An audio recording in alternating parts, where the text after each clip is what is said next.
Hoy vamos a ver el tema que corresponde a la inmunodeficiencia secundaria. Habíamos visto en la primera oportunidad la que corresponde al síndrome de Lillot, síndrome de Plutón, lo que son las inmunodeficiencias primarias, que son más de características genéticas, ¿no? Transmitidas a través de forma directa o el gen dominante, mayormente es transmitida de la madre al ovíparo. Vamos a ver las inmunodeficiencias secundarias, que durante el transcurso de vida son las diferentes lesiones que podemos darle a nuestro organismo. Vamos a ver cuáles son los factores predisponentes que están reflejados también en una aparición de comorbilidades en nuestros pacientes. Aparecen esas comorbilidades y esto va afectando el sistema inmunológico, donde empieza a aparecer estas inmunodeficiencias secundarias, que por vaya afecta a todo el sistema inmunológico, puede llevar incluso a la muerte. ¿Cuál es la clasificación? Las inmunodeficiencias se clasifican según la causa, y esto ya lo vimos en esta diapositiva, ¿no? En primaria o congénita, que es la que ya hablamos, ¿no? Ahora nos tocaría enfocarnos en lo que es la inmunodeficiencia secundaria o adquirida.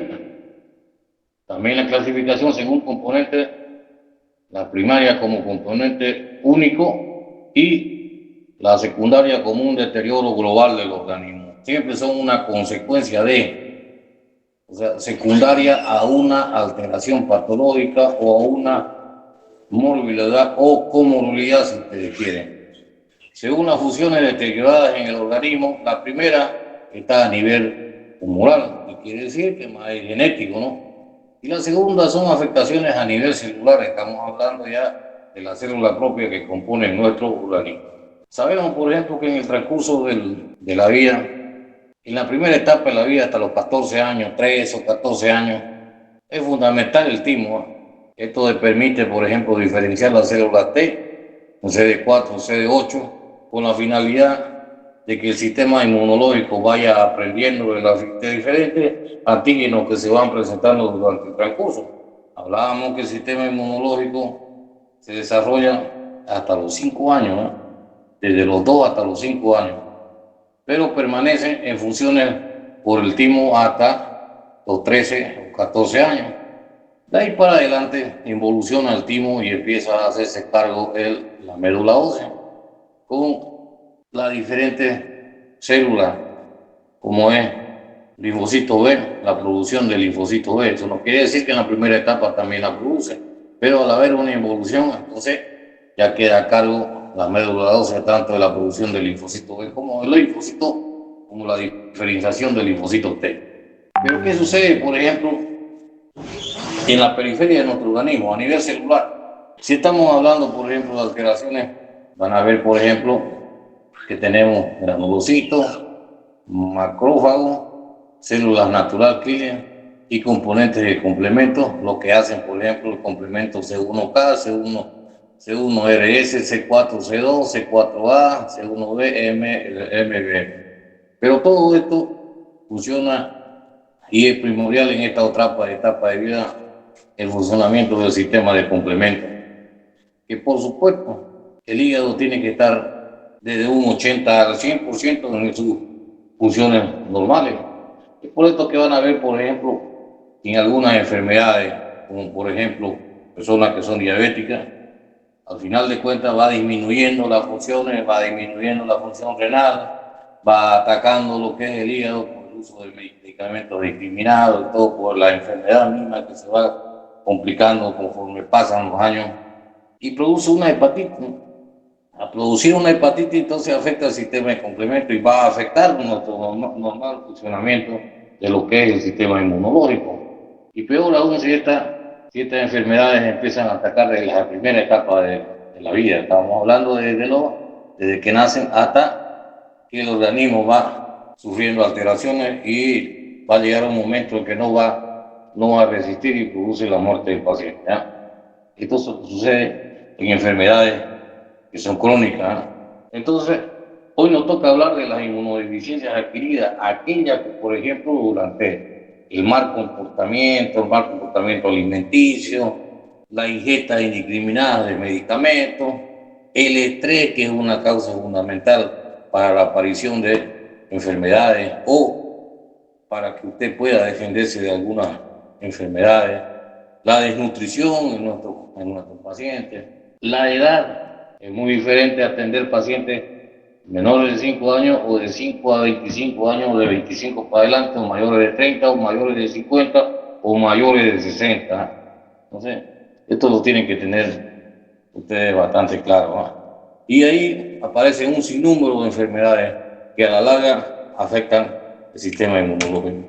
Las inmunodeficiencias primarias, esas se deben a defectos intrínsecos en las células del sistema inmune y son por regla generalmente de origen genético, que quiere decir que son transmitidas, ¿no? Hablábamos de esos conceptos en los primeros temas que llevamos, ¿no? La inmunodeficiencia secundaria, que es la que nos vamos a ocupar ahorita, derivan, dice, de factores extrínsecos como lo que está alrededor nuestro, ¿no? Como por ejemplo la ingesta indiscriminada de fármacos que al final produce una hepatitis y va produciendo, o aquellos fármacos que por ejemplo producen resistencia en el organismo ya no nos sirven y todo lo demás. Las radiaciones, pacientes desnutridos, las infecciones, la diferencia, la deficiencia debido a las etapas fisiológicas, estábamos hablando de las edades, ¿no? La inmunodeficiencia no específica, ahí se refiere a diversas alteraciones en fenómenos de la inmunidad innata, como la fagocitosis y el complemento y otros. En cambio, las específicas corresponden, dice, a las disfunciones de las células T y B del sistema de inmunidad adaptativa, ¿no? Nos vamos a preocupar de la segunda. Las inmunodeficiencias secundarias son consecuencia de la desnutrición, de la malnutrición, de desórdenes linfoproliferativos, de agentes físicos, químicos, rayos X, el empleo de rayos X de forma rutinaria, porque si usted emplea, por ejemplo, rayos X durante 1, 2, 3, no va a pasar nada, siguiendo la conducta de bioseguridad que se debe dar en los pacientes. Los fármacos, los citotóxicos y otros, de infecciones virales como por ejemplo el HIV, en las etapas de vida como la infancia y la ancianidad, que también son factores fundamentales para desencadenar esta inmunodeficiencia secundaria. Recordemos, dice que la mayoría de las inmunodeficiencias son adquiridas y que el daño en distintos aparatos del sistema causa de forma colateral la afectación del sistema inmunológico. A la larga, el sistema inmunológico va a ir siendo afectado. ¿Cómo lo vemos? Volvemos, por ejemplo, al ejemplo del COVID, lo que estamos ahorita en esta época. Es cierto que tenemos un sistema inmunológico bastante exitoso. Prueba de ello es que la mayoría de los pacientes, por ejemplo, no ha llegado a fallecer, ¿no? O que no estamos hablando de nada malo, estamos hablando de temas médicos, ¿ok? Pero ¿qué es lo que pasa en aquellos pacientes que han sobrevivido al ataque del COVID por tener un sistema inmunológico bastante efectivo? Bueno, su sistema inmunológico sigue aprendiendo y se sigue defendiendo con la aparición del COVID, porque no se olvide, no es que ustedes solamente tengan el primer contacto y ahí se acaba, no es así. El contacto lo tienen cada día porque no saben, por ejemplo, con qué paciente ustedes o con qué personas están hablando. En el momento que van al supermercado, se van al mercado o en unas reuniones también. El contacto es diario, la epidemia ya la tenemos aquí. Es cierto que estamos en una fase de resolución, pero una resolución entre comillas, ¿no? Seguimos teniendo ese contacto, nuestro sistema inmunológico sigue trabajando y sigue defendiendo. Va a depender de lo que nosotros tengamos, por ejemplo, para brindarle a que ese sistema inmunológico siga trabajando de la forma efectiva y nos siga defendiendo. Eso va a depender mucho de que usted sea un paciente que no tiene mucho estrés, sea un paciente que esté bien alimentado y sea un paciente joven, ¿no? sin enfermedades de comorbilidad. O sea, tiene toda la posibilidad de poder salir exitoso frente a una enfermedad, ¿no?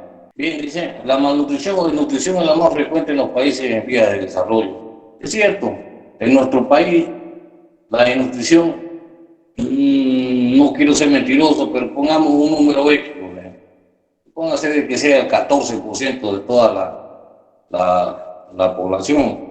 Bueno, póngase, son de 100 pacientitos, 14 son desnutridos. Entonces ese número 14 es lo que nos va a preocupar, porque va a ser afectado frecuentemente con enfermedades a repetición y su sistema inmunológico no está funcionando a cabalidad. Tenemos las iatrogénicas o secundarias a fármacos, aquellas, por ejemplo, que se automedican, y en eso caemos mucho los médicos, ¿no? Porque creemos que lo sabemos todo, somos los peores pacientes, y empezamos a utilizar fármacos como, por ejemplo, cefalosporina de tercera generación para poder curar resfríos que son virales, ¿ah? O como el caso, por ejemplo, del COVID, ¿ah? Utilizando ceftriaxona o utilizando el otro fármaco, ¿qué se llama el otro? Acitromicina, ¿no? Para una enfermedad que es netamente viral, pero también tiene sus indicaciones, ¿no? No vayan a creer que yo tengo la última palabra, vuelvo a repetir, los protocolos son abundantes, ¿eh? Y se basan en estudios científicos. Por lo tanto, los fármacos se debe de evitar de aquellas células sanas, pues entren en infección o la infección sea sobreagregada por bacterias, ¿no? El SIDA, por ejemplo, afecta tanto a países desarrollados como subdesarrollados, porque es una epidemia total. Secundarias alteraciones metabólicas, y aquí entran, por ejemplo, la diabetes mellitus y otras enfermedades que pueden llevar a la depresión del sistema inmunológico, ¿no? Pero veamos, tenemos una inmunidad adaptativa, es lo que hacemos todos los días, aquel contacto que tenemos mediante las manos, mediante la piel. Nuestro sistema inmunológico va trabajando 24 horas.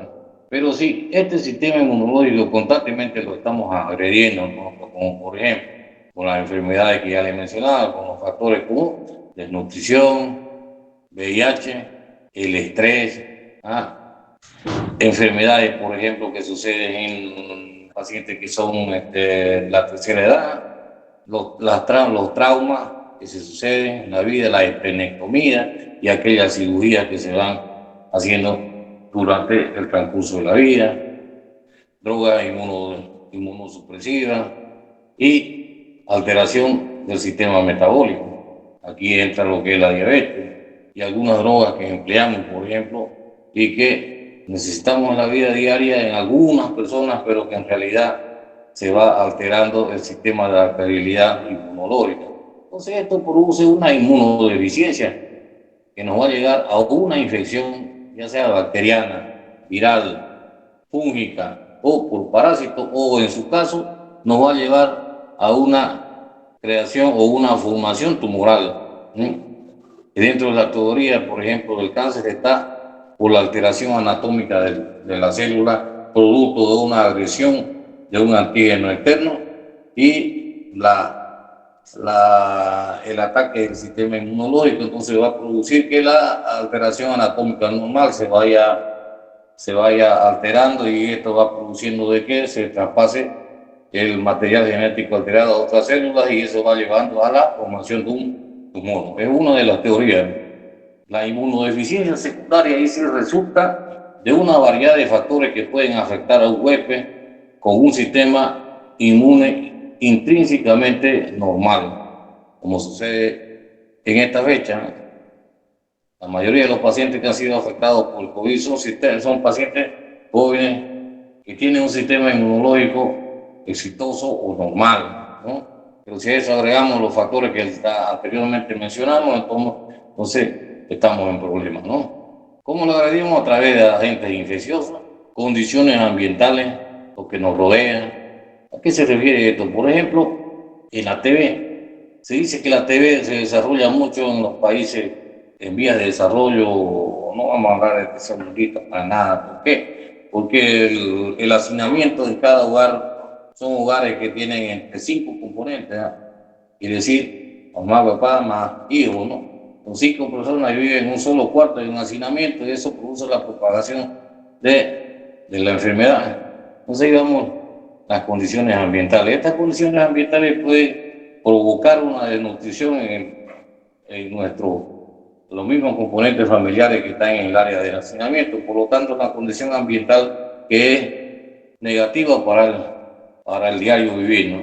Aparición de enfermedades metabólicas, la aparición de la diabetes, se dice que la diabetes también tiene un componente genético, pero se dice que la diabetes también tiene una comorbilidad que va más allá de las condiciones que pudiera dar, como por ejemplo la ingesta de alimentos que son bastante nocivos, ¿no?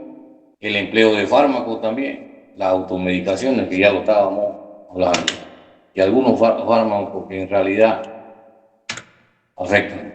¿Cuáles son las manifestaciones? Se manifiesta, dice, clínicamente por aumento en la frecuencia o complicaciones inusuales de infecciones comunes y ocasionalmente en la aparición de infecciones oportunistas. Hablábamos, por ejemplo, del diabético. Vamos al paciente diabético.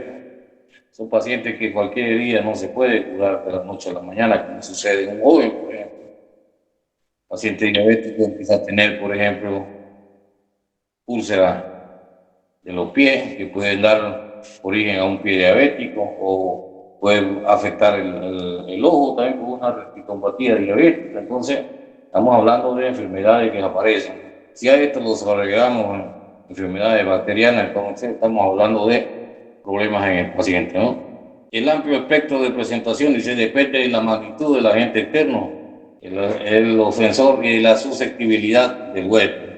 Este cuadrito es un ejemplo de inmunodeficiencia secundaria. Por ejemplo, enfermedades infecciosas, SIDA, citomegalovirus, mononucleosis infecciosa, Epstein-Barr, el virus de Epstein-Barr, la rubeola congénita, el sarampión, sustancias terapéuticas o medicamentos, como por ejemplo el uso indiscriminado de los esteroides.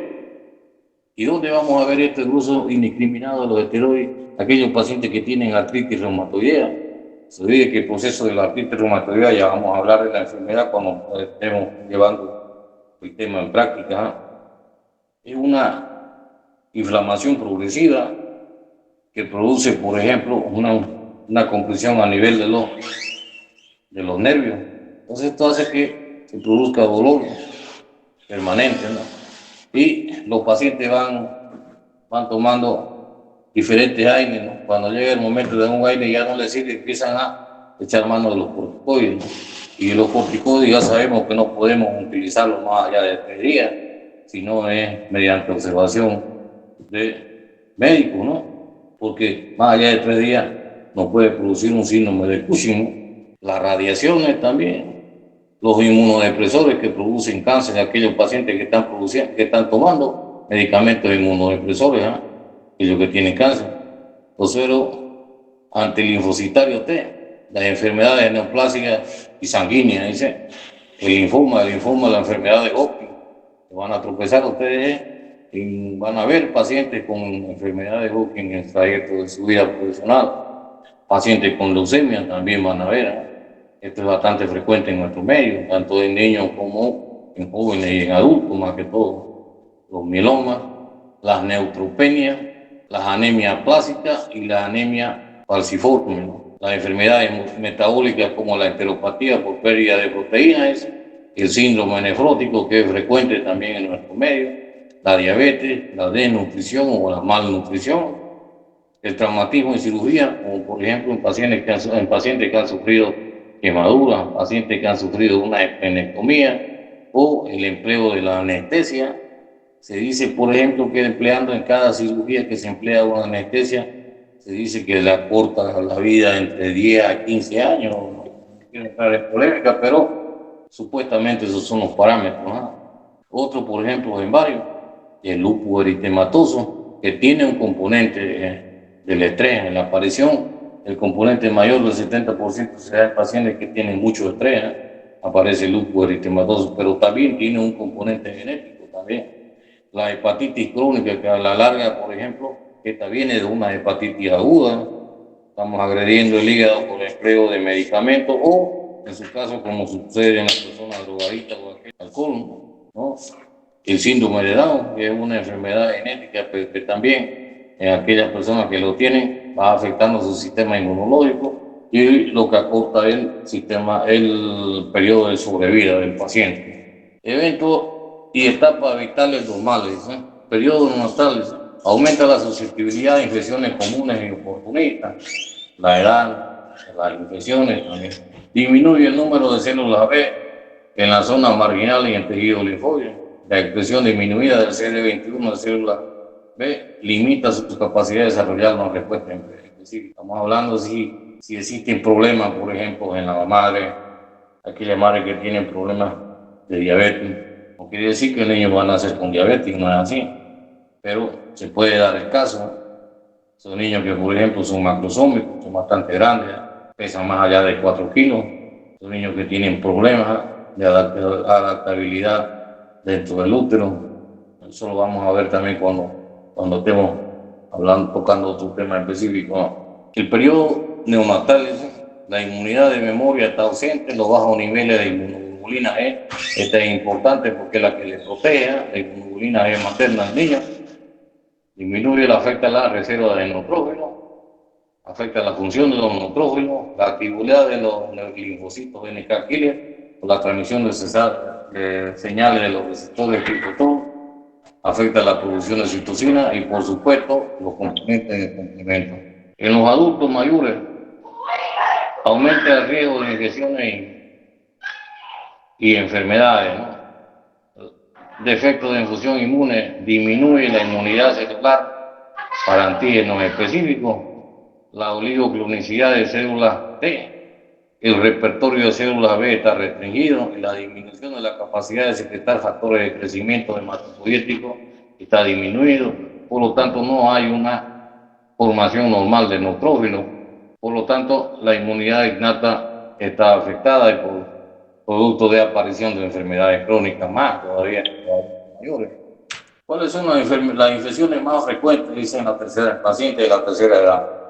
Si el paciente tiene comorbilidades o aparte de tener la edad, pacientes que son mayores de 50 años, 60 años, aparte que tiene desnutrición, tiene una depresión producto de la edad, abusa de medicamentos y tiene un sedentarismo, por supuesto que esto es fundamental en la aparición de estas enfermedades, como por ejemplo neumonía, influenza, infecciones urinarias a repetición, la sepsis, infecciones de piel y tejido blando, infecciones intraabdominales, la colecistitis o la coledocolitis, las diverticulitis y por supuesto el herpes zóster.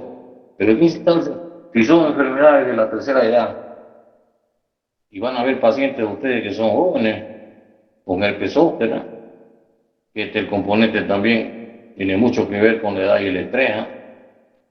Esto es consecuencia de una vacuna, ¿no? El envejecimiento celular altera la homeostasis celular. ¿Qué quiere decir con esto? Altera lo que es la regulación o el normal funcionamiento celular. Por supuesto que va a alterar lo que es el stem cell. Esta es la célula que procrea el sistema sanguíneo, la médula ósea. Hay una difusión a nivel del telómero, estrés oxidativo. Si estamos irradiando un rayo X, si aplicamos el estrés oxidativo, entonces va a producir la aparición del cáncer o en su caso va a alterar, por ejemplo, la apoptosis, que es el normal funcionamiento del sistema de complemento, y por supuesto va a aparecer las enfermedades, ¿no? Eventos y etapas vitales normales. El embarazo, por ejemplo, la afectación de cierta inmunidad celular como la hepatitis A, la aparición en pacientes embarazadas, estamos hablando, como por ejemplo, si la embarazada tiene hepatitis A, hepatitis B, el herpes virus, las clamidias, la listeria, el campylobacter, tuberculosis, infecciones helmínticas, parásitos, por protozoario y fúngica, hongo, depresión de inmunidad celular, ¿no? Es una ventaja, dice, de supervivencia, la progesterona inhibe la proliferación de células T in vitro. El estrés, por ejemplo, el periodo de duelo, fallecimiento materno o fallecimiento familiar, exámenes de escuelas de medicina, ya tengo un chiste, ¿no? Aumento de IBRS, reactivación de infecciones del herpes o aumento de incidencia de cáncer, profesiones del estrés psicológico, de extrema ocupación, como por ejemplo aquellos pilotos, individuo estresado, dice disminución de la célula de los linfocitos NK, la disminución de la respuesta a mitógenos de los linfocitos, la psiconeuroinmunología, mecanismos orales de regulación del sistema inmunitario, aumento del factor liberador de corticotropina y la actividad autonómica linfática. Hablemos de la desnutrición a grandes rasgos. La causa más frecuente de inmunodeficiencia secundaria, la desnutrición calórico-proteica. La OMS calcula que el 50% de las muertes infantiles son secundarias a la desnutrición, aumento de 10 a 30 veces la mortalidad causada por neumonía, respectivamente. Esto da producto por el acceso limitado a comida y más enfermedades crónicas que pudieran darse en el paciente. Produce una caquexia y es factor principal para la aparición de diarrea o infecciones respiratorias. En los pacientes mayormente desnutridos hay deficiencias de micronutrientes como por ejemplo el zinc, el ácido ascórbico y la vitamina D.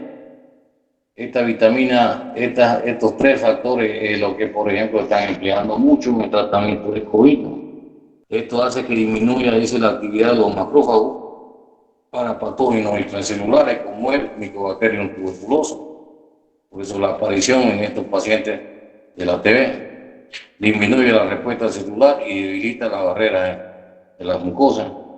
Otros posiciones micronutrientes como el selenio, vitamina B1, B6 y B12, vitamina E y vitamina A están afectadas.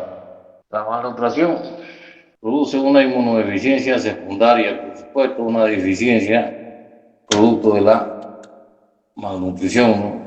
La desnutrición en América Latina, la desnutrición es un factor contribuyente al 60% de las muertes relacionadas por infección, anormalidades del sistema inmunitario como la disminución de la cantidad de células circulantes, incapacidad en la respuesta de anticuerpos específicos, IgG séricas normales o aumentadas, folículos linfoides escasos, órganos linfoides primarios y secundarios, vaciamiento de células. Principales signos de desnutrición son una atrofia linfoidea, alteración del peso y la talla baja, aparición de edema, marcada disminución del timo en niños pequeños denominado una timectomía nutricional. El tratamiento, por supuesto, es una corrección del problema. La desnutrición pues lleva a la pérdida de proteína, por lo tanto la pérdida de proteína es por riñón, el tracto glomerulorenal, el sistema linfático, la piel, la hipogamaglobulinemia, por ejemplo, afecta por ejemplo la IgG, IgA disminuida y una IgG normal. ¿Por qué van a ver en estos pacientes, por ejemplo, una IgM normal? Es porque la IgM es la primera de aparición en enfermedades agudas. Por lo tanto, el sistema inmunológico reconoce la depresión de proteínas como una afectación de enfermedad, no como consecuencia de una desnutrición, ¿eh? La dosis de 1 a 2 gramos por kilogramo peso, medir vida media con cuantificación diaria en menos de 15 días indica la pérdida de proteína. Considerar una dermatitis grave, una bronquitis plástica, relación que está relacionado con el asma, enfermedades alérgicas en un 31% de pacientes serían reportadas por Brogan. Trastorno de pérdida de la proteína puede llegar a producir un síndrome nefrótico, una hipogamaglobulinemia, disminución de la inmunidad celular, pérdida de vitamina D y otros factores séricos, inmunosupresión por glucocorticoides, sepsis por encapsulado por estreptococcus pneumoniae. El paciente puede llegar a hacer una diálisis peritoneal por hipogamaglobulinemia, puede llegar a ser una enteropatía perdedora de proteínas, también una hipogamaglobulinemia por pérdida de proteína, enfermedades celíacas, enfermedad inflamatoria intestinal, pérdida de proteínas cuantificables por depuración alfa-1 de tricina de la S, la linfangiectasia intestinal, una dilatación anormal de los canales linfáticos de la mucosa intestinal que lleva a la pérdida de inmunoglobulina y linfocitos hacia la luz intestinal. El congénito o desarrollarse a raíz del proceso que obstruyen el drenaje linfático por aumento de la presión venosa central, la cirugía por cardiopatía congénita o el tratamiento controversial, ¿no? La diabetes mellitus. La diabetes mellitus produce en los pacientes una difusión neutrofílica, hace la aparición de infecciones fúngicas a repetición y esto es lo grave en los pacientes, por ejemplo, con diabetes mellitus.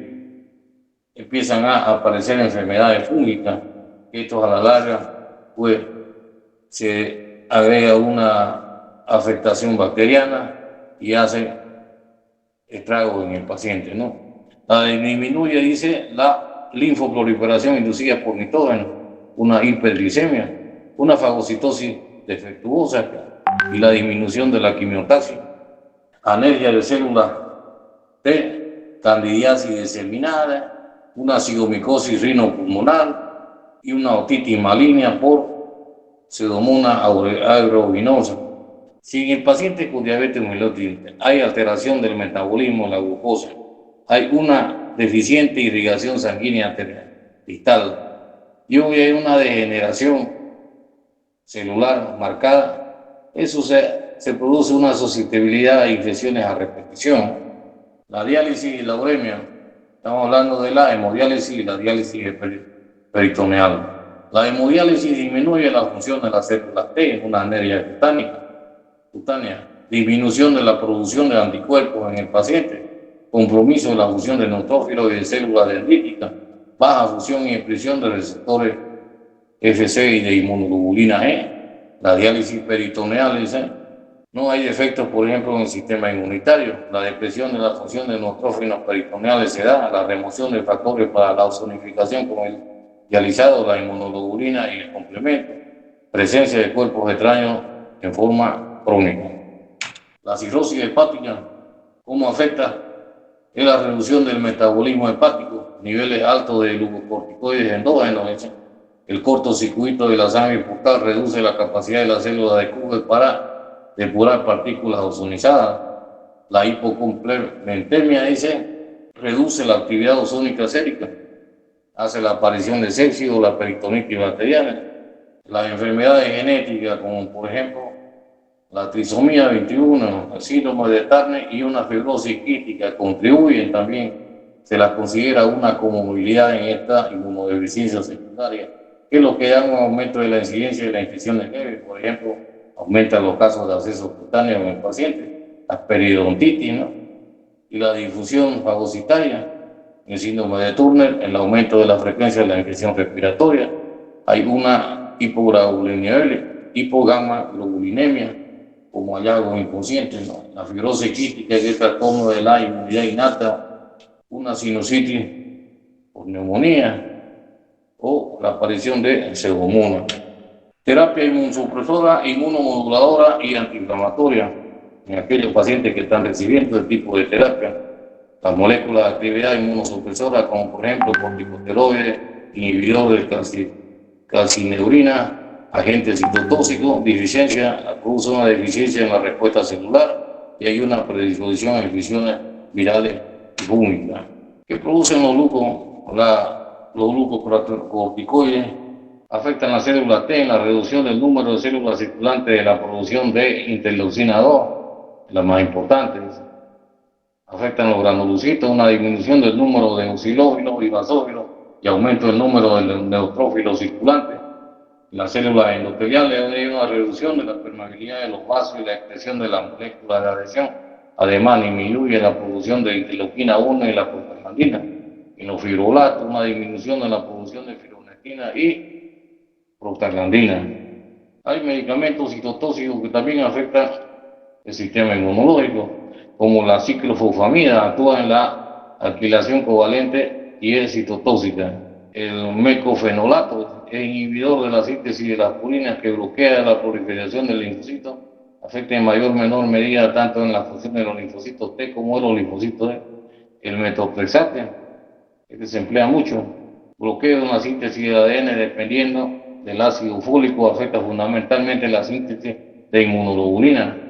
Tacrolimus y ropamicina ejercen acción sobre la transmisión de señales a las células T, inhibición de calcineurina, afectando especialmente al linfocito T en su respuesta frente a la interleuquina 2, afecta la activación y la proliferación. Si se producen traumas y cirugía en el paciente, por ejemplo, cirugía y trauma, hay una pérdida de la barrera epitelial, vasodilatación, aumento de la permeabilidad vascular y una liberación de citocina, Esto produce un incremento en la entrada de patógenos, produce una hipotensión, un incremento de las células inflamatorias, daño tisular por inflamación y la liberación de la interleuquina D10, TGB, B y la prostaglandina. Mecanismo de inflamación es síndrome de respuesta inflamatoria sistémico o el síndrome del interés respiratorio del adulto. El trauma dice proporcionar la extensión de la liberación tisular, una liberación masiva de citocina proinflamatoria, la interleuquina 1 o FNT, secundaria a activación diseminada de monocitos, macrófagos, a consecuencia de la necrosis tisular. En la quemadura hay un mayor grado de inmunosupresión que el trauma mecánico. Es una interrupción de un área amplia de defensa no específica, como por ejemplo la piel. Exposiciones ambientales. Puede alterar también, por ejemplo, la radiación ionizante o la radiación ambiental. La radiación ionizante, la radiografía, rayos gamma, daños en ADN por rotura de cambio de base de nucleótidos, mutaciones somáticas y fallas en la división celular. La inducción a la apoptosis en poblaciones susceptibles de linfocitos, mutaciones somáticas, fracaso de proteínas celulares que regulan la división celular como la P23, disminución rápida de obra y linfocitos circulantes, mayormente la célula B. En la radiación ultravioleta, factor de riesgo más fuerte por el cáncer de piel, supresión de la función del sistema inmunitario a nivel de la piel, más mutagénesis e interrupción del ciclo celular en células epiteliales cutáneas, exposición crónica disminuye la función de todas las células residentes de la piel, linfocitos, macrocitos y mononucleares. Las exposiciones ambientales tenemos los químicos tóxicos, la transfusión halogénica y la esplenectomía o hipoesplenismo. Los químicos tóxicos, como por ejemplo, la mayoría son inmunotoxicológicos, ¿no? Los hallazgos subjetivos sin una patología descrita a nivel molecular, supresión de médula ósea, anormalidades in vivo, in vitro de células T, activación policonal de células B, los hidrocarburos aromáticos policíclicos como el benceno, benzopireno o los xenobióticos, los astrogénicos, el DDT, dietiletilebestrol, los pesticidas, los órganos fosforados, los órganos clorinados, los órganos metales y los metales. Transfusiones halogénicas, dicen, el aumento del 30% de infección, dicen, por donadores no relacionados, dicen, los efectos de dosis y respuesta, mecanismos no específicos. En realidad, afecta la transfusión no por el hecho de que el paciente no lo necesite, porque se hacen transfusiones para reponer la sangre perdida, pero al reponer la sangre perdida estamos ingresando sangre con otro tipo de inmunoglobulina y estamos perdiendo la sangre que es propia de nuestro funcionamiento inmunológico. Esplenectomía o hipoesplenismo, procesamiento de organismos no significados, bacterias encapsuladas de síntesis anticoncepcional, contiene aproximadamente 50% de linfocitos B productores de inmunoglobulina, ausencia, aumento de riesgo de sepsis, especialmente en niños, asplenia congénita, infarto, enfermedades colágeno-vasculares, trasplantes halogénicos, hematopoyéticos, hemoglobinopatía y procesos hemolíticos. Indicaciones de esplenectomía, anemia hemolítica, trombocitopenia, neoplasia, hiperesplenismo, trauma esplénico, complicación intraabdominal. Las infecciones que se pueden dar en estos pacientes, producto del virus de Epstein-Barr y el citomegalovirus. El Epstein-Barr es una irritación subclínica que afecta a la célula B a través de la zona antigénica, producto de la afectación del CD21 y altera generando infecciones crónicas. Las células T destruyen a la célula B. La esplenomegalia y enfermedad linfoproliferativa están presentes en estos pacientes. El citomegalovirus es una mononucleosis infecciosa. El citomegalovirus infecta al monocito disminuyendo la capacidad para presentar antígenos. Codifica, dice, la producción de interleuquina 10 e inhibe la activación de los linfocitos. El virus del herpes, hay una depresión transitoria de la inmunidad celular, disminución de la proliferación de mitógenos in vitro, disminución de producción de interferón gamma durante la fase aguda. Dichos rasgos se observan también por más tiempo en pacientes con citomegalovirus, pacientes con sarampión, un morbillivirus, inmunosupresión global, pero todavía sí el paciente tiene VIH, ¿no?